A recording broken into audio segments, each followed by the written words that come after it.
afternoon.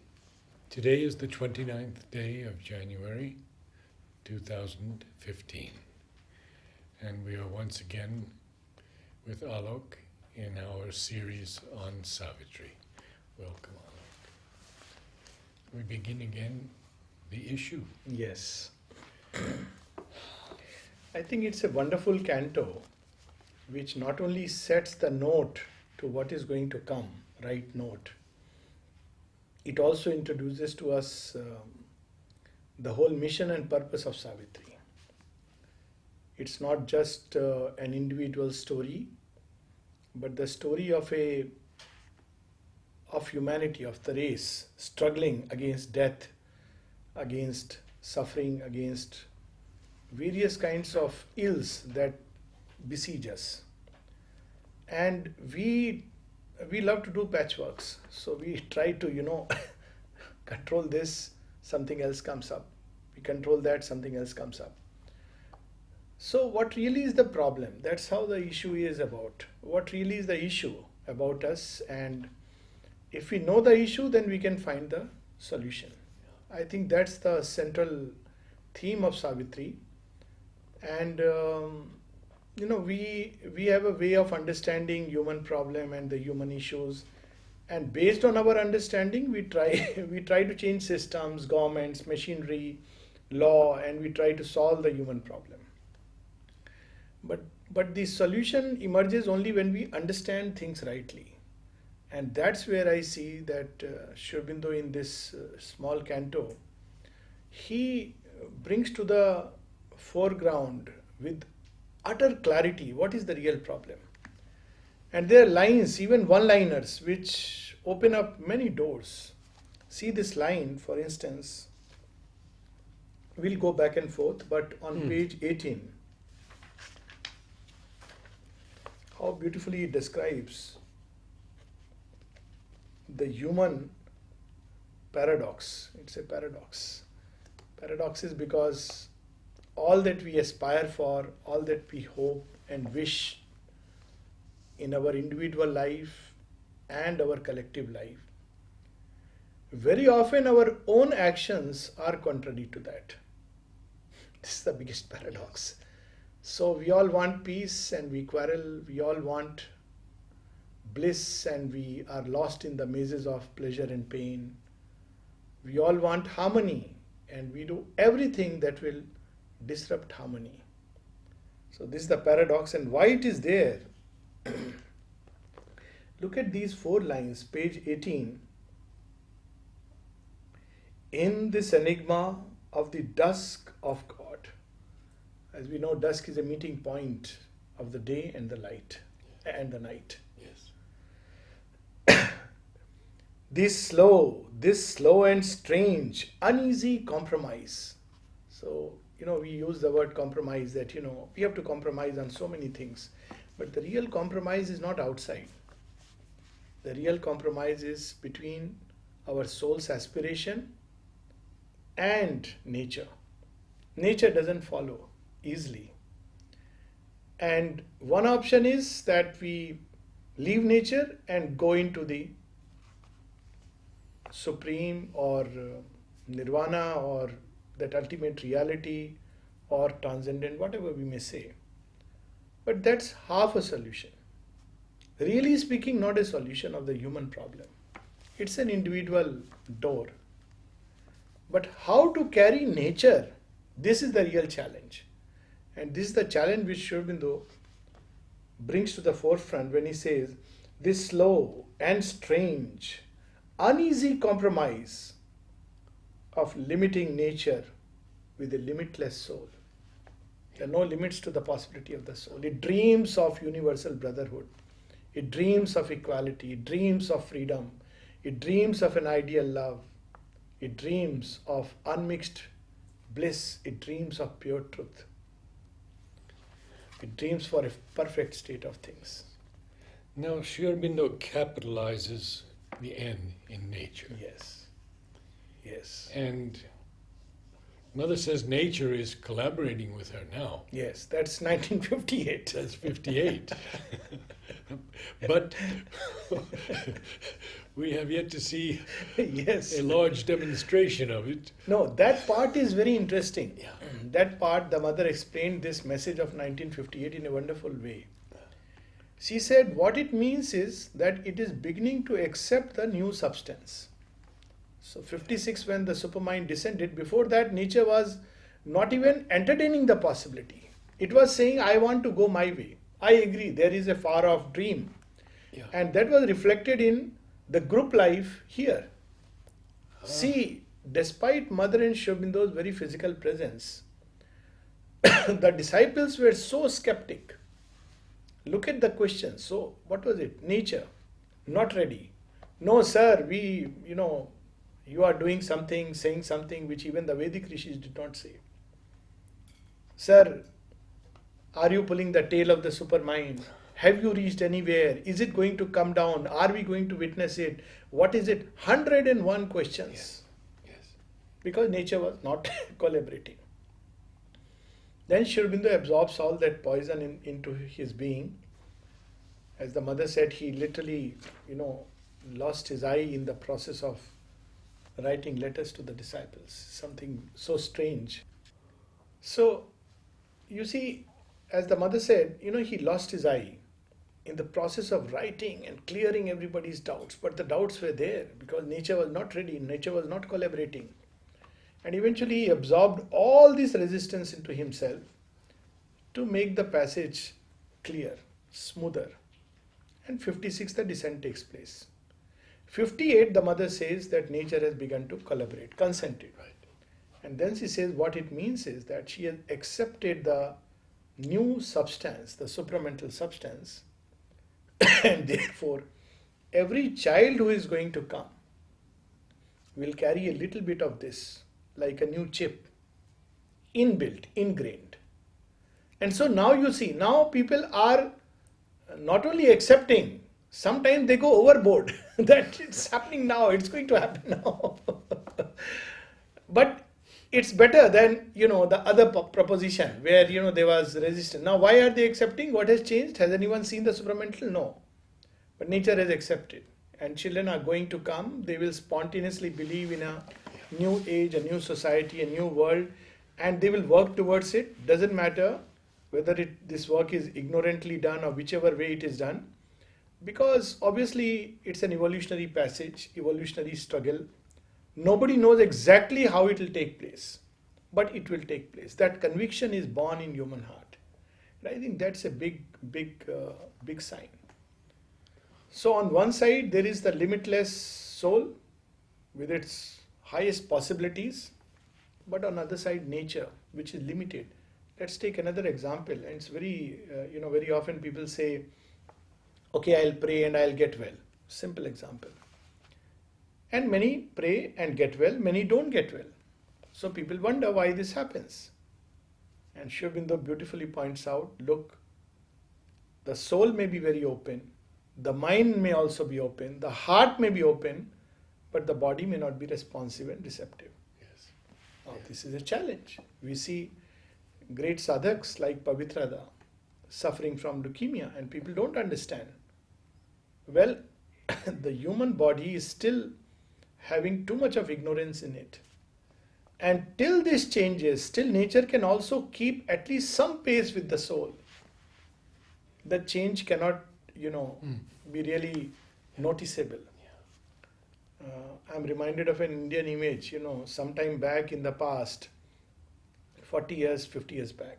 I don't know how it was in Russia or America, but in India it used to be that when the husband and wife were moving along a road, along the dusty roads of a village, so the husband will be a few steps away and the wife will be a few steps behind. And she would be carrying a little baby and the husband is, walking like a boss and lord and poor lady is following. Now this is the soul and nature. Not that the husband by any which way deserve to be the soul only. But in any case, a part of a being is moving forward and the rest is somehow lingering. In fact, many times she didn't know where he is going, what for he is going. Her job was just to listen and follow. Just go behind. Yeah. And so she couldn't because she didn't understand. Now times have changed and people keep pace. And many times the wife leads. Now, you see, for a long time, the soul has, this experience of the soul turning to the divine and dreaming of beautiful things has always been known. But nature has not been able to keep pace. So look how Aurobindo states this problem in just 4 lines.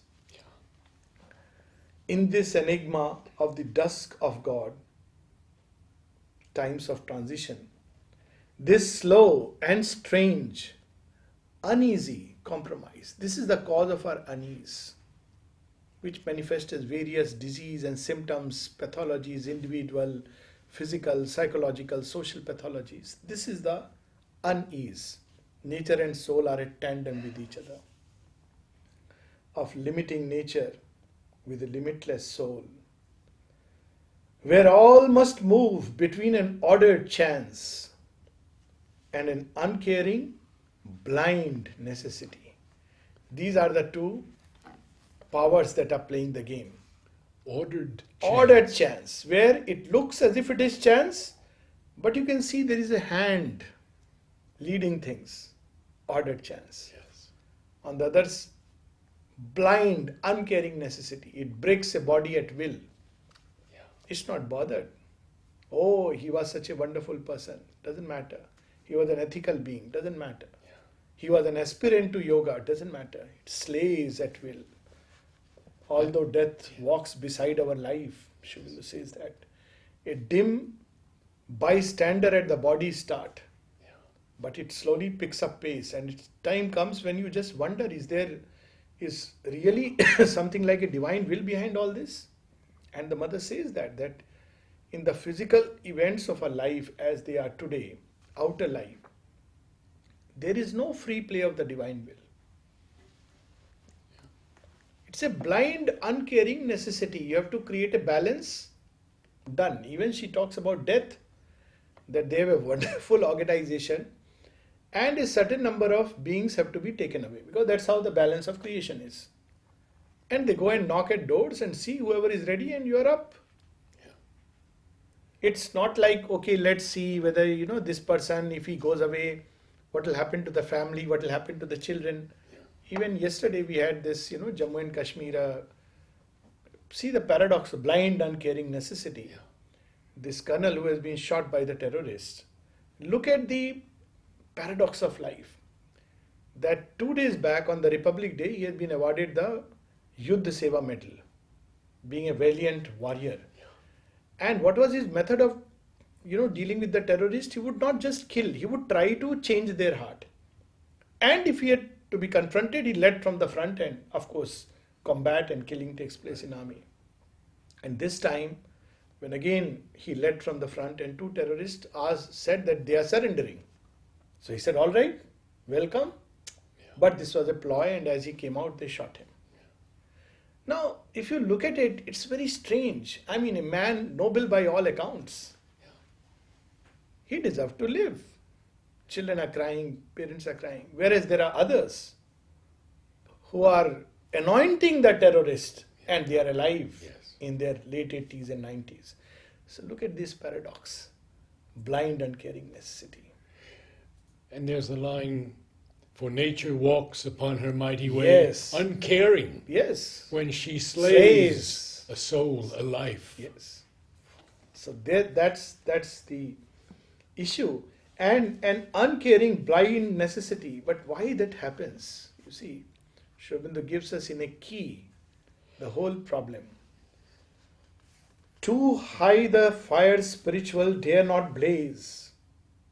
This is the other problem. We all, when we, I'm sure you must have known, and all of us are aware of this, when our first turn takes place to yoga, we are so enthusiastic, and it appears that just few years down the line and all the wonderful experiences are going to be there.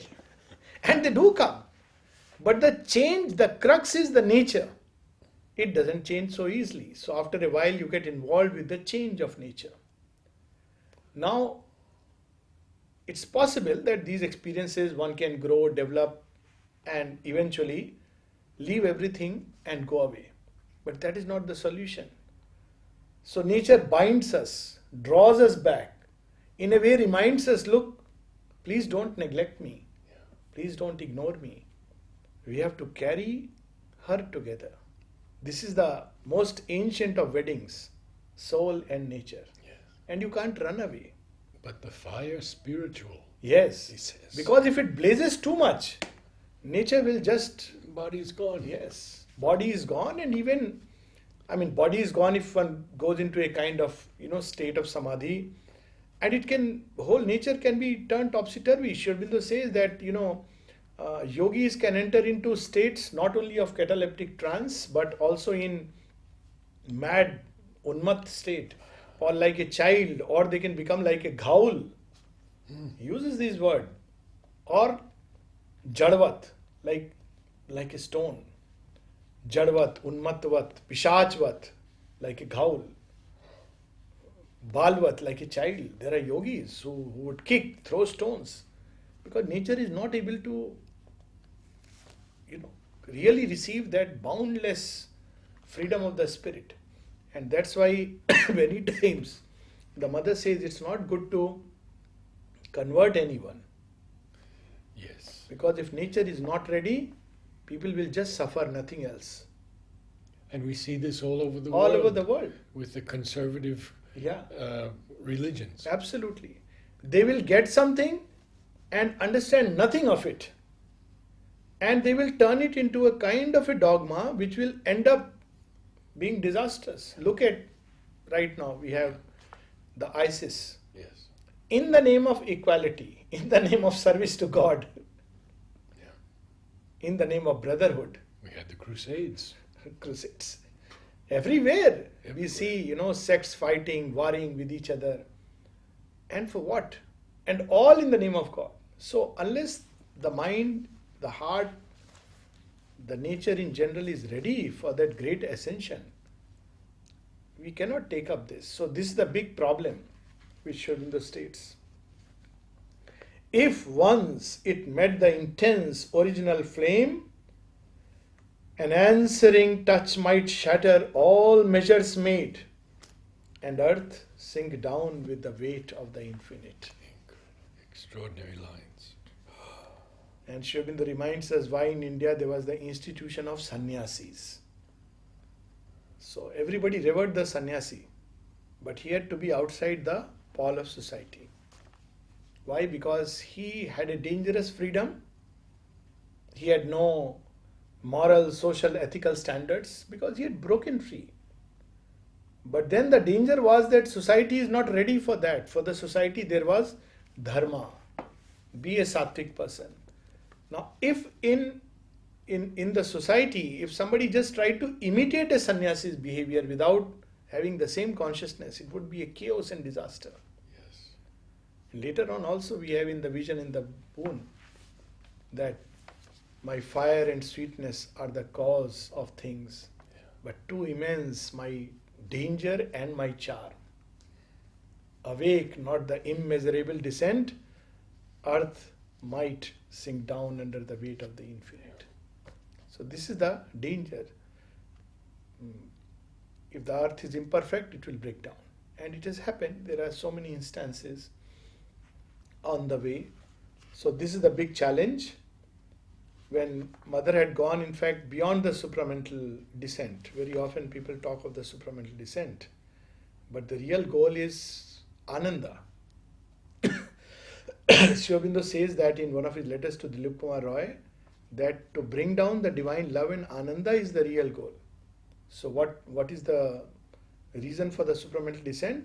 Well, first high truth must set its base upon earth. Yes. So without truth, if Ananda and love descend, they will shatter everything. So the mother had gone further. 56 we know. But in 67 she talks about Ananda. And she says she has come. She is waiting to descend. But is man ready? Yeah. And so we have series of messages after that. Mother says, are you ready? Yeah. Even for truth, we are not ready. Leave aside Ananda. The world is preparing for a Big change. And she came and she waited and waited and waited. Yeah. And the mother says she had come once, even when Aurobindo was here. She wanted to manifest. But human beings were not ready. So this is the big challenge. Yes. If once it met the intense original flame, an answering touch might shatter all measures made, and earth sink down with the weight of the infinite. So we think God is slow, but He knows His work well. Sometimes we, cry with a burning aspiration, why don't you manifest? Why don't you come? And this is a glimpse. And that glimpse is enough to throw us topsy-turvy. Even the joy of a darshan day we are not able to contain. Yeah. We jump around, we keep on talking and spilling over everything. So what to speak of that touch? And that's why long, dim preparation is man's life. But if not for the mother's coming, nothing would have. She identified, Millenniums.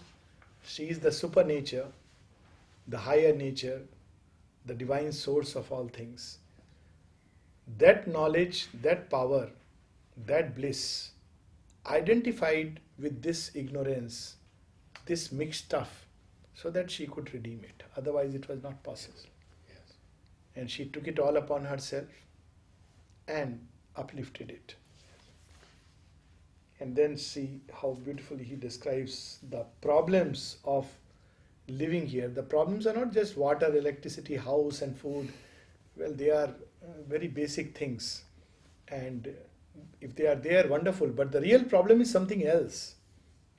A jail is this immense material world. It doesn't allow you. These eyes don't allow us to see the divine, the only reality.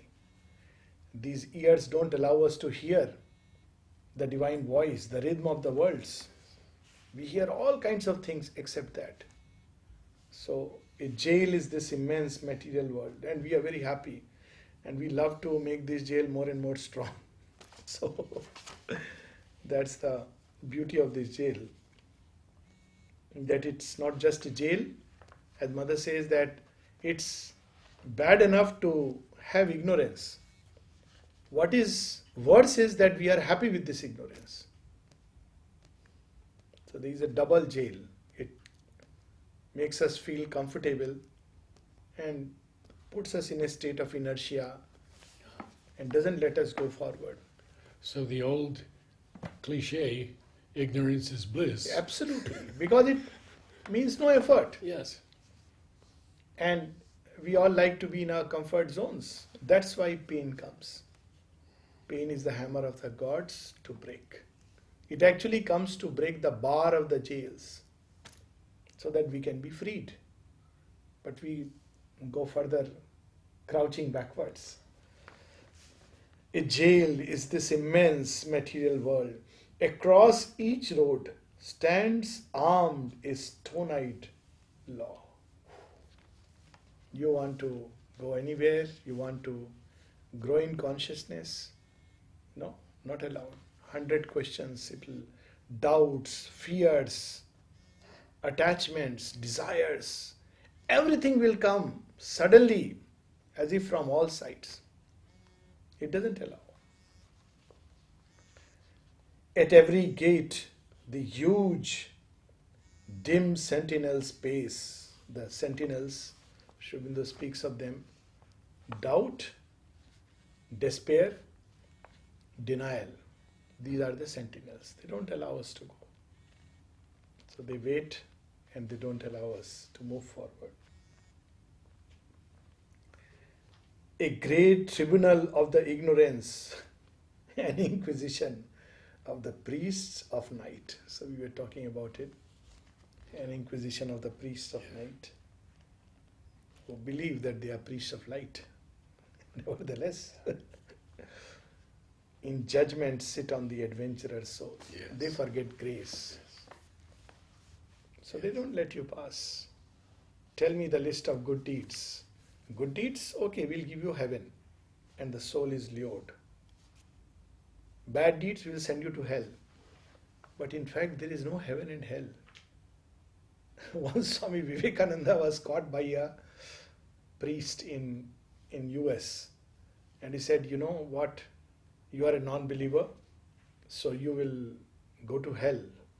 He said, okay, fine, what next? So he was not prepared for this answer. So 3-4 times he tried to tell him that, look, you will go to hell. He said, I am fine with that. What is the problem now? He had crossed those borders. And he said, now when I see him, I try to avoid him. Because once again, he'll be after me, trying to convert me. That if I don't get converted, I'm going to find a place in hell. So, the lure of heaven, the fear of hell. Yes. That also he will tell us. In judgment, sit on the adventurer's soul. And man keeps on moving in that circle. If only I can win a place in heaven for myself.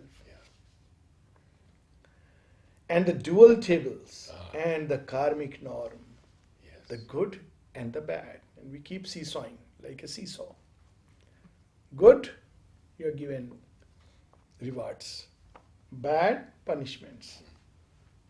And human nature keeps on moving between this eternal duality. And the karmic norm. Well, this is the reward, this is the punishment. Yeah. There is a judgment and that's it. Whereas the divine reality is beyond these. It's not only beyond bad, it's also beyond good. It is not only beyond wrong, it is also beyond right. It is not only beyond all that we consider as evil and ugly, but also beyond all that we consider as righteous and virtuous. And the mother says in the divine reality, the two join and change. So, imagine, it doesn't allow us. And so what do they do? What is the purpose? Why nature has created this? Restrain the titan in us and the God. So there is a narrow zone, a bandwidth frequency in which the human consciousness moves. It's not allowed to go further. Bad, you may break this fence and enter into the titanic side. Good, break the fence and you may enter into the other side.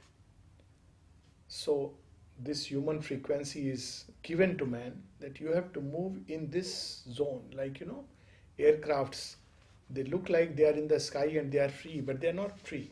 The air traffic controls them that you have to go only in this corridor. You can't change the corridor. And if they change the corridor, it's dangerous. Yeah. So we also believe we are free, but we are given a corridor where on one side the wall is good and the other side bad. And between it is fine. A little bit of good and a little bit of bad will suffice. But if you break this magic circle, who knows? So restrain in us the titan and the God.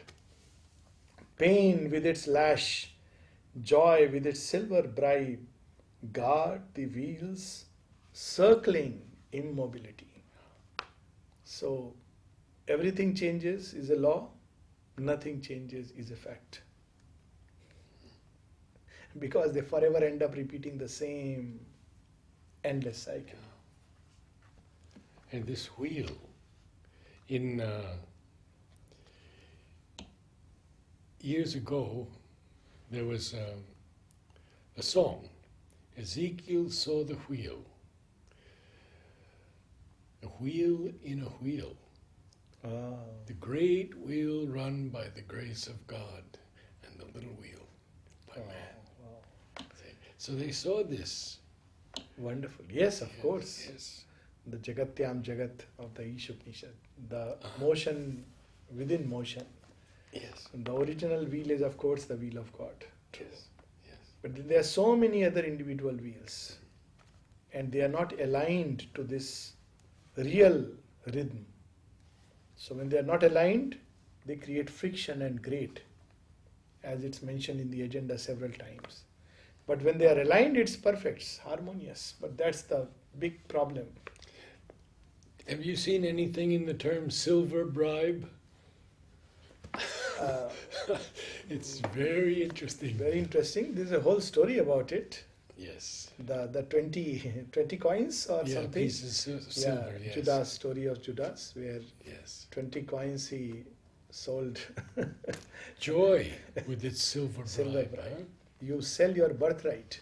Yes. You give up the divine presence. Yeah. And you barter it for what? Yeah. So they don't allow. The wheel keeps you moving within it. Mm. Within this circle you can move. But you cannot break free. And guard the wheel Circling immobility. It looks like it is moving, but you get back to the same point. You come back to the same point. So this is a repetitive movement, habit, and it binds us. A bond is put on the high climbing mind, a seal on the too large, wide open heart.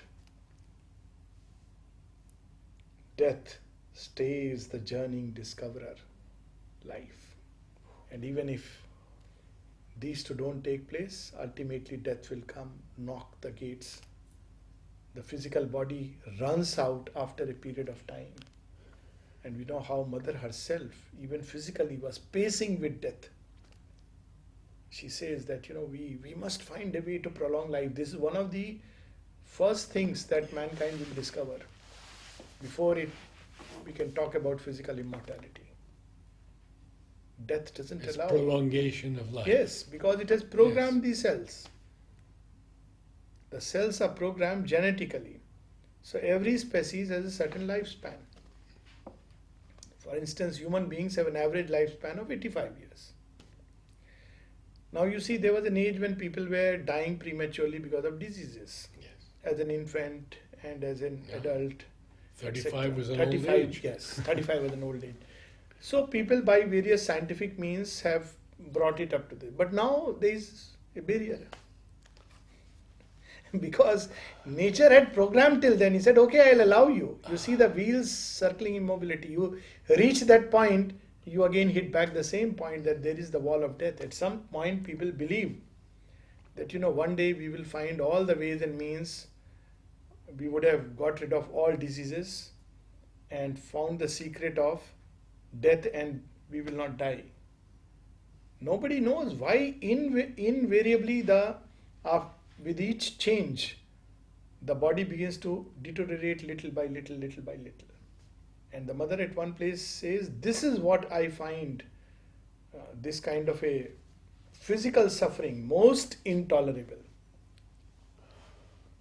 Is an invariable deterioration of the body.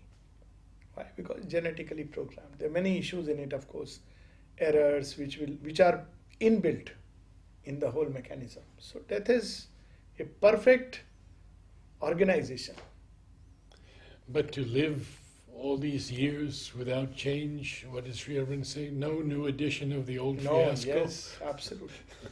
And that's why we have to put our best to open this body to the grace which is come upon earth. Whatever happens, because this is how one day the transition will take place. What is known as the tipping point or the critical number. Many will attempt and arrive approximately and seemingly fail. But he says many approximations justify the effort. One day, because of all this effort, one particular day, maybe the 100th or the 1000th or the 10,000th human chimp will cross that line. Yeah. And that will be marvelous. As the fish avatar became an amphibian. Yes. It will cross that line. Yes. Now when that will happen, we do not know, but we believe it will happen. And we have to move along those lines. So this is the problem. Thus is the throne of the inconscient safe. It allows you to get into exit, that's possible. Look, the whole problem of earth and human beings upon earth, why there cannot be terrestrial perfection unless we grapple with this real issue. Human beings cannot change except individually the soul can grow spiritually. But collectively as a race we cannot change, all the dreams will remain dreams till nature collaborates and follows the pace. And these are the issues and problems. Thus is the throne of the inconscient safe, while the tardy coilings of the aeons pass, and the animal browses in the sacred fence. This is the sacred fence, Yes. where the fire burns at the altar. And the animal nature is browsing in Yes. it. Meant for the birth of the gods. Yes. There is a story in the three Upanishad that when different forms were being created, and divine asked the gods to, accept, they kept rejecting. But when the human form came, they said, yes, this is it. We'll go and inhabit it. But we don't see gods. We see only the animal. The animal browses in the fence. Of course, the godlike impulses are there and there are momentary upliftings. And the gold hawk can cross the skies no more, the skies of the mind, Yeah. where they can directly perceive that intuition which comes from the heights. But instead, we are pulled back, down again and again, back to the inconscient. Civilizations have developed, and very developed civilizations. We know about Troy, we know about Atlantis, we know about the Mayan civilizations, the Lankan civilization, and so many Yes. Chaldean and Yes. Vedic, but they collapse back Yeah. because beyond a point they don't allow. Nolini told me that the gold hawk represented the liberated soul. Yes, but since the color gold is there, it's also the supramental rays, because hawk is a creature. Birds in general represent the soul. The soul, yes. But the hawk is a very interesting creature because it can see almost globally in a certain arc of vision, unlike any other bird. So this kind of a arc-like seeing, where you see the heaven and the earth and what is in front simultaneously, that is the power of intuition. So it's a soul liberated in the intuitive planes, where the soul can directly perceive. But that doesn't happen. Man's mind was meant for that essential. So that's the gold hawk. And then he, of course, brings us back to Savitri. Yes. But one stood up and lit the limitless flame. Limitless. Limitless This flame. is the yagna of Savitri. Yes. And where does she light? That is also interesting. See, it is really an epic. She doesn't light the flame in the palace of some king, nor in some ashrama, nor in some, Brahmin's hut. She lights the flame where there is utter darkness. That is the ground the Divine Mother chooses to light the flame. Look at these lines. Arraigned by the dark power that hates all bliss, in the dire court where life must pay for joy. Every joy you get in life is at a cost. Sentenced by the mechanic justicer to the afflicting penalty of man's hopes, her head she bowed not to the stark decree. Bearing her helpless heart to destiny's stroke, Yes. so bows and must the mind-born will in man. So this is the difference. We have that on the previous page. Again, this difference on page 17. Yes.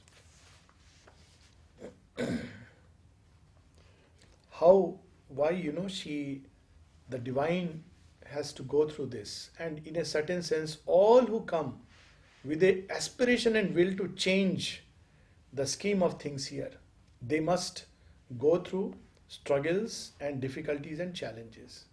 It's not a bed of roses. At one place, Aurobindo tells the sadhaks, "Oh, what rose-petaled sadhaks you are," Yes. looking for more and more comfort. Yeah. And the mother says, if you cannot put up with little bit discomfort, and what to speak of the inner battles, which are much more. So look on page 17. There is a darkness in terrestrial things that will not suffer long, too glad to note. There are days when you are aspiring with everything wonderful, and in the evening the ankle twists. And you wonder what happened today? Yeah. Nothing happened. You aspired and nature gave way. Yeah. Not ready. Mother has spoken of it. Or you have a wonderful experience Yes. in the day, and in the night something comes to Something wipe comes it out. and wipes it away. On her to close the inescapable hand. The armed immortal bore the snare of time. One dealt with her who meets the burdened great. So those who come with a mission and an aspiration, they must be ready. They, it's one thing to say that we want to serve the divine, but when the actual challenge comes, the preparation comes, most shirk and shy away because it's not an easy thing, just the preparation itself. A signer of the ordeal and the path, who chooses in this holocaust of the soul, death, fall, and sorrow, as the spirits, goats. The dubious Godhead with his torch of pain lit up the chasm of the unfinished world and called her to fill with her vast self the abyss. So it's an endless labor. You think that you have crossed a certain line and it shows up again. No, sir, there is still more. You feel that this much has been cleared. It says, no, wait. Still more, and still more, and still more, and still more. For the inconscient too is infinite. The more you sound, it becomes deeper and deeper still. So this is the challenge. And she has taken the burden so beautifully. For this she had accepted mortal breath. See, it's so interesting that Aurobindo doesn't use the word mortal birth. He uses the word mortal breath. Yes. To wrestle with the shadow she had come and must confront the riddle of man's birth and life's brief struggle in dumb matter's night. And these last four lines indicate whether to bear with ignorance and death or hew the ways of immortality. Both things are possible. See, till the end, Mother would say, both are possible. Yeah. I may enter into a cataleptic trance, wake up with the change. Or it may go this way. I have abandoned myself to the Lord as He wills. Till the very end, you are walking on that edge. And to win or lose the godlike game for man was her soul's issue thrown with destiny's dice. Now look at these, these lines are so full of what we call in India as the veer ras, the courage. That what is the game of games we are here to play? To challenge ignorance, to challenge the limits of nature, to go beyond time and space, to breathe infinity, and all that holds us down, to fight with it, to struggle, and eventually change it or throw it out of the system. This is the real courage. And the Mother says the biggest courage is to tell your ego, your hour is gone. That's the most biggest challenge for us. The challenge, I think, of the 22nd century. We don't put it this century. But that's the challenge. Because without that, there can be no world peace, no harmony, no love in the true sense. And then there's a description of what human life is ordinarily and what Savitri is, a plaything and a chattel of time slots. Yes. So we are nothing but, cattle. The gods feed us and milk us, but they keep us tied to their pen. And what are these pen? They are the temples and the mosques and the churches. They don't liberate us. And this beautiful image of the chessboard. Yes. You can read that. Pawn. Just after that it comes on Yes. page 18. Or one more pawn who comes destined to be pushed. One slow move forward on a measureless board in the chess play of the earth soul with doom. And doom seems to win. One person goes, one move, and then takes away. Yes. Such is the human figure drawn by time. But Savitri is different, and let's just turn the page and see what she brings. Beautiful passage. Yes, page 20.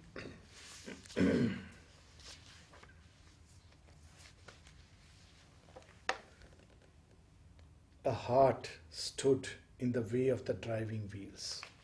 We just heard about this circling immobility of the wheel, which everything must follow a mechanical law. You may want to remain youthful, but the body will not allow. It's a rule, it's a law. So he says, a heart stood in the way of the driving wheels. Its giant workings paused in front of a mind. Its dark conventions met the flame of a soul. So not to give up. That's why the mother says, two things are required in this yoga: faith and endurance. Not to give up, not to give up, not to give up. Till the last breath, not to give up. And with full trust in the divine grace. This only the soul can have. And then what happens? Magic leverage suddenly is caught that moves the veiled ineffables, timeless will, a prayer, a master act, a king idea, can link man's strength to a transcendent force. Then miracle is made the common rule. Right now it's an exception. Once in a while miracles take place. But divine interventions are not an everyday affair. Of course, here we find stories full of divine interventions.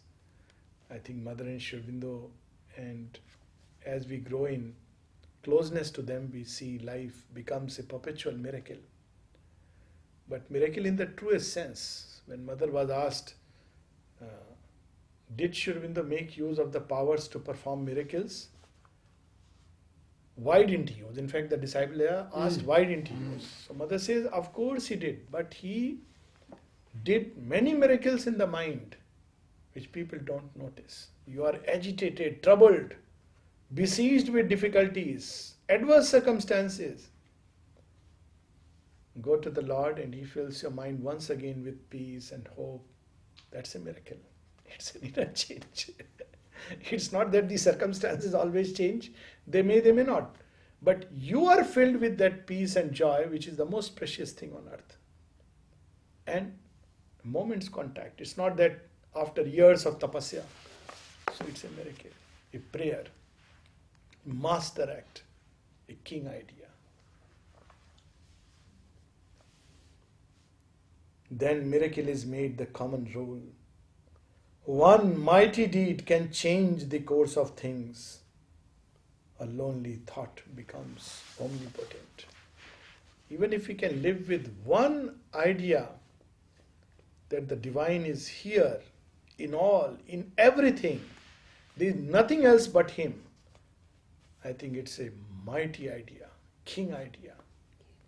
And if we can keep hammering this idea till it becomes the very stuff of our body and bones, all things can change. Lonely thought becomes omnipotent. Nobody else may believe in it. So it's a lonely thought. But if we can hold it, keep it, there are no limits.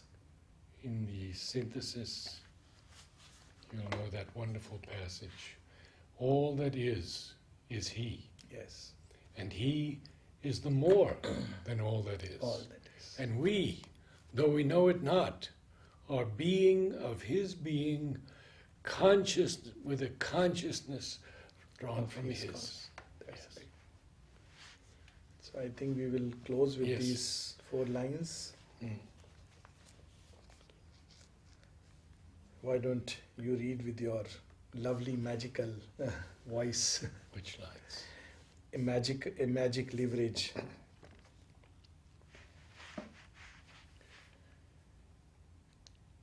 A magic leverage suddenly is caught that moves the veiled ineffable's timeless will. A prayer, a master act, a king idea can link man's strength to a transcendent force. Then miracle is made the common rule. One mighty deed can change the course of things.